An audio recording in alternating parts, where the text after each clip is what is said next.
Time magazine person of the year 2023గా ఎవరిని ప్రకటించింది? Answer Taylor Swift. Taylor Swift ప్రపంచవ్యాప్తంగా గుర్తింపు పొందింది. 14 ఏళ్లకే గీత రచయితగా మారింది. 20 ఏళ్లకే గ్రామీ అవార్డు సాధించింది. ఇప్పటివరకు ఈమె 12 గ్రామీ అవార్డులు, ఎన్నో పురస్కారాలు అందుకున్నారు. 2023 మార్చిలో 5 ఖండాల్లో 131 దేశాల్లో ఎరాస్ పేరుతో ప్రదర్శనలు ప్రారంభించి వార్తల్లో నిలిచారు. వారణాసిలో నమో ఘాట్లో 2023 డిసెంబర్ 17న ఏ కార్యక్రమ ప్రారంభోత్సవంలో కృత్రిమ మీద టూల్ బాసినీని ఉపయోగించి ప్రధాని మోదీ హిందీ ప్రసంగాన్ని తమిళంలోకి అనువదించారు. రెండో కాశీ తమిళ సంగమం ప్రధానమంత్రి ఈ కార్యక్రమంలో తొలిసారి దీన్ని ఉపయోగించారు.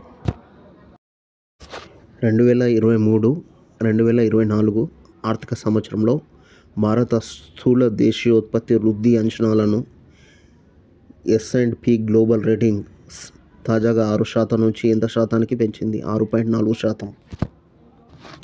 అంతరిక్షంలో జరిగిన అతి శక్తివంతమైన గామా కిరణ పేలుడుని ఇస్రో ఆస్ట్రోసాట్ టెలిస్కోప్ తాజాగా గుర్తించింది.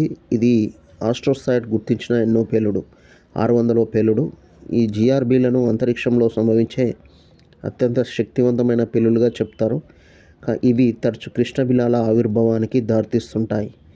తాజా పేలుడు GRB 231122Gగా పిలుస్తున్నారు. 2015 సెప్టెంబర్లో భారత అంతరిక్ష పరిశోధన సంస్థ ప్రయోగించిన తొలి మల్టీవేవ్ లెంగ్త్ అంతరిక్ష టెలిస్కోప్ ఆస్ట్రోసాట్.